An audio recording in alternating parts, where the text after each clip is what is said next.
एक नया मुद्दा फिर से आने लग रहा है। अजमेर शरीफ आप चादर चढ़ाने जाते थे, अब वहाँ पर भी एक अपील डाल दी गई है कि वहाँ पर भी मंदिर हो सकता है। देखिए, कुछ लोग तो हैं जो देश को आगे बढ़ते हुए नहीं देख रहे। ऐसे में मैं कहूंगा जो हमारे हिंदू मुस्लिम सभी भाई हैं, क्योंकि अजमेर शरीफ में एक ही आस्था नहीं, सबकी आस्था है। और उस अजमेर शरीफ में माननीय प्रधानमंत्री श्री नरेंद्र मोदी जी की भी आस्था है।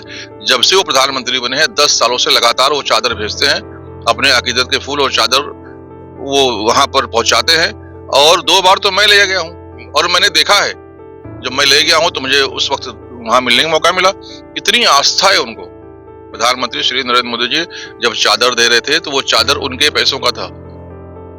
हम भी कार्यकर्ता हैं, हम भी जब कहीं जाते हैं तो कार्यकर्ता हमारा चादर लेकर आता है, लेकिन प्रधानमंत्री जी ने खुद अपने चादर बुलाए, खुद अपने फूल बुलाए, खुद अपनी इत्र लगाए और उसको भेजे। उन्होंने पत्र में भी, संबोधन भी अजमेर नहीं कहा, अजमेर शरीफ कहा। तो उनकी श्रद्धा को अगर कोई ठेस पहुंचाएगा, भारत को अगर कोई तोड़ने की कोशिश करेगा, तो उसको माफ नहीं। मसूद का जो वक्तव्य है, जो उनकी सोच है, जो उनका चरित्र है, जो उनका चेहरा है, ये उत्तर प्रदेश के लोग नहीं, देश के लोग जानते हैं। ये वही इमरान मसूद है जो बोटी बोटी करने की बात करते थे। अब वो भूल जाएं। अब वो जो पसंद करते थे, जो जिसमें उनको महारत है दंगा में, अब यहाँ दंगा करने वाला कामयाब नहीं होगा। और अगर कोई इसका प्रयास भी करेगा तो उसकी जगह सलाखों कुछ। वो जो दंगाई थे वो क्यों नहीं वीडियो बनाए कि पुलिस गोली चला रही है? जो हमारे पास वीडियो है उसमें दंगाई जो है पत्थर मार रहे थे। तो ये कौन दंगाई है, वो दंगा क्यों किए? इसमें अगर आप देखेंगे तो हमने जो देखा है, हमने जो पाया है कि सांसद जो है वहाँ के बर्ग जी, उन्होंने जुमे दिन भड़काया। में कौन है?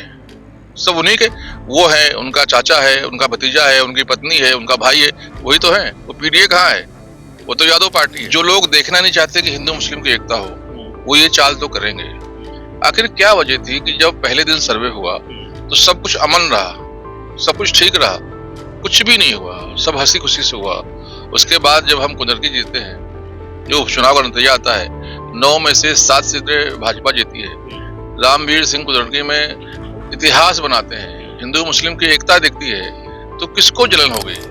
तो इस वक्त मैं सहारनपुर के बीजेपी कार्यालय पर मौजूद हूँ। आज राष्ट्रीय अध्यक्ष अल्पसंख्यक मोर्चे के जमाल सिद्दीकी जी यहाँ पर पहुंचे हैं। जानना चाहूंगा क्या किस लिए आना हुआ। सबसे पहले स्वागत है सर आपका। बहुत बहुत शुक्रिया भाई साहब। हमारी सोच है भारतीय जनता पार्टी की, चलते चलते चलते चलते रहो, चलते रहो, चलते रहो।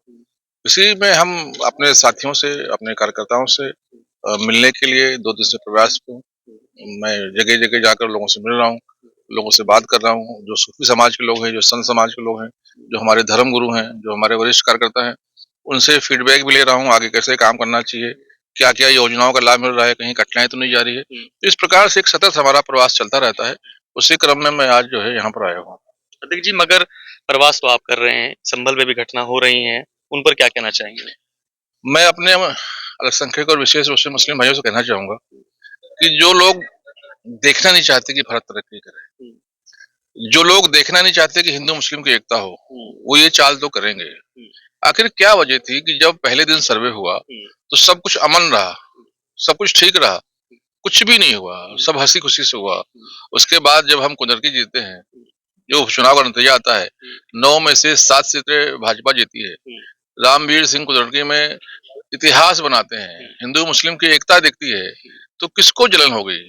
किसने उसमें जो है दूध में नींबू निचोड़ने का काम किया? वो कौन लोग हैं नहीं चाहते कि हिंदू मुस्लिम एकता हो? इसको तो एक बार जांचना पड़ेगा।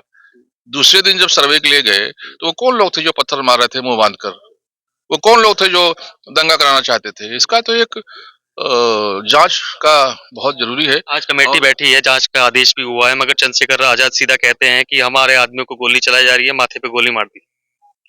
नहीं, देखिए, पुलिस तो कह रही है कि हमने गोली नहीं चलाया। तो वो जो दंगाई थे वो क्यों नहीं वीडियो बनाए कि पुलिस गोली चला रही है? जो हमारे पास वीडियो है उसमें दंगाई जो है पत्थर मार रहे थे। तो ये कौन दंगाई है, वो दंगा क्यों किए? इसमें अगर आप देखेंगे तो हमने जो देखा है, हमने जो पाया है कि सांसद जो है वहाँ के बर्ग जी, उन्होंने जुमे दिन भड़काया, क्योंकि पूरी सपा की जो है नींव खुद गई है, नींव हिल गई है। वो देख रहे हैं कि जो हमारा वोट बैंक था, जिसके भरोसे हम मजे काट रहे थे, सत्ता की मलाई खा रहे थे, वो तो अब खिसक गया। मुसलमान तो भारतीय जनता पार्टी के साथ जा रहा है। भारतीय जनता पार्टी के प्रधानमंत्री श्री नरेंद्र मोदी जी ने और योगी ने जिस प्रकार से बिना स्वार्थ के 10 साल सेवा की, अब मुसलमानों का दिल पसीज गया है। वो देख रहे हैं हमारा कौन है, पराया कौन है, अपना कौन है, कौन हमें आगे लेकर जा रहा है, कौन हमारी शिक्षा की व्यवस्था कर रहा है, कौन हमारी स्वास्थ्य की योजनाएं दे रहा है, कौन हमें घर दे रहा है, कौन हमें राशन दे रहा है, वो सब देख रहे हैं, कौन हमारे बच्चों को शिक्षा दे रहा है। अब वो भारतीय जनता पार्टी के पास आ रहे हैं। तो ये लोग फिर से, सपा के लोग फिर से दंगे करवाकर मुसलमानों को डराना चाहते हैं। अब मुसलमान डरने वाला नहीं है। आप मुसलमानों को डरने की बात नहीं कहते हैं, मगर सपा सुप्रीमो अखिलेश यादव सीधा ये कहते हैं कि लोगों को भड़काया जा रहा है, माहौल खराब किया जा रहा है, भाजपा चुनाव ले जाती है, अपने कब्जे में ले जाती है, गड़बड़ कर देती है। और इधर ही संभल के बारे में बोला उन्होंने। उनके पास कहने के लिए कुछ नहीं है। वो समाजवादी पार्टी के कार्यकर्ता भी अब समझ गए हैं कि हम यहाँ अखिलेश यादव की नौकरी नहीं करेंगे। हमने जिंदगी भर मुलायम सिंह की नौकरी की। समाजवादी के मुसलमान भी समझ गए हैं कि मेहनत हम करते हैं, वोट हम लाते हैं, और जब नेता विपक्ष का पद देना होता है तो उनको पांडे जी याद आते हैं। मुसलमानों को दिया क्या उन्होंने? पहली बार जब विधानसभा में जीते तो वो नेता विपक्ष बने, तो दूसरी बार जब लोकसभा जीते और मुसलमानों ने जब उनकी इज्जत रखी तो नेता विपक्ष पद कम से कम किसी मुसलमान को देना चाहिए। कभी आपने देखा है कि किसी को डिप्टी सीएम भी सपा ने बनाया है? कभी आपने देखा है बड़े पदों पे किसी को बनाया है? कहीं नहीं बनाया। तो अब वो देख रहे हैं कि सब जा रहा है हाथ से, तो वो अंतिम प्रयास कर रहे हैं लोगों को लड़ने का। अब लोग लड़ेंगे नहीं। मगर वो तो पीडीए की बात करते हैं कि हम तो समीकरण जो बनाया है वो पीडीए बनाया है, हम पीडीए के जहर सहारे अब की बार सत्ता बदल देंगे 27 में। पीडीए में कौन है? सब उन्हीं के, वो है, उनका चाचा है, उनका भतीजा है, उनकी पत्नी है, उनका भाई है, वही तो है। वो पीडीए कहाँ है? वो तो यादव पार्टी है। सिर्फ मेहनत करने के लिए, सिर्फ नारे लगाने के लिए, सिर्फ दरी बिछाने के लिए, सिर्फ वोट लेने के लिए मुसलमानों को साथ लेते हैं। अब मुसलमान उनके साथ नहीं जाएगा। अब मुसलमान भारत माता के लिए काम करेगा। अब मुसलमान भारत माता को आगे बढ़ाएगा। अब मुसलमान पार्टी की सेवा नहीं करेगा, देश की सेवा करेगा। भारतीय जनता पार्टी में काम करना मतलब देश की सेवा करना है। समाजवादी पार्टी में, बहुजन समाज पार्टी में, कांग्रेस में काम करना मतलब किसी परिवार की नौकरी करना। अब लोग मुलायम सिंह की नौकरी करके थक गए, अब अखिलेश की नौकरी नहीं करेंगे। लोग जो है मायावती की नौकरी करके थक गए, अब उनके भतीजे की नौकरी नहीं करेंगे। अब कांग्रेस की भी नौकरी नहीं करेंगे। आप देखो क्या हुआ, अम्मा भी राज्यसभा, बेटा राहुल भी राज्यसभा, अब बिटिया प्रियंका भी राज्यसभा। क्यों? केरल से किसी और को मौका नहीं मिल सकता था? क्या केरल में नेता नहीं है? तुम बार बार जाके वहां जो है राज्यसभा जाओगे, वहां जाके लोकसभा चुनकर जाओगे।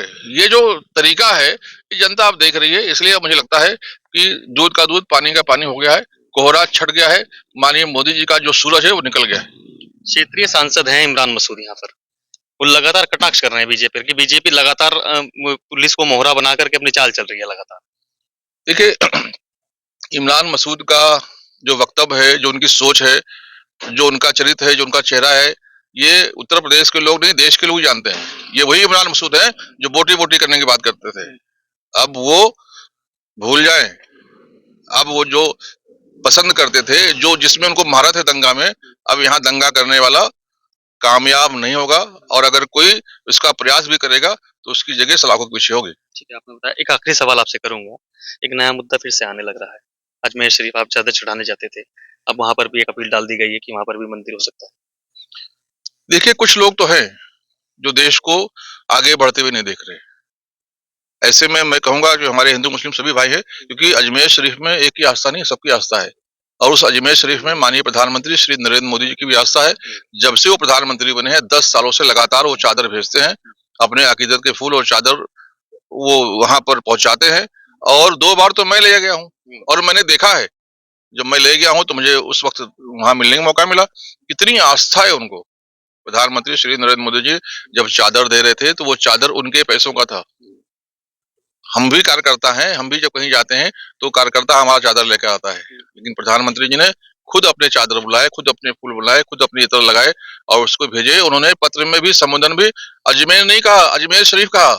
तो उनकी श्रद्धा को अगर कोई ठेस पहुंचाएगा, भारत को अगर कोई तोड़ने की कोशिश करेगा तो उसको माफ नहीं किया जाएगा। हाँ, कोर्ट अपना काम कर रही है, क्योंकि कोर्ट सबको सुनेगी, चोर को भी सुनेगी, बदमाश को भी सुनेगी, शरीफ को भी सुनेगी, शाह को भी सुनेगी। तो कोर्ट अपना काम कर रही है, पर मुझे लगता है कि एक बड़ा तमाचा मुंह पे कोर्ट उनको मारेगी और ऐसी सबक सिखाएगी कि दोबारा कोई ऐसी गलती नहीं करेगा। ठीक है, तो सिद्दीकी थे जिन्होंने अपना कीमती समय हमको दिया। खबर में इतना ही।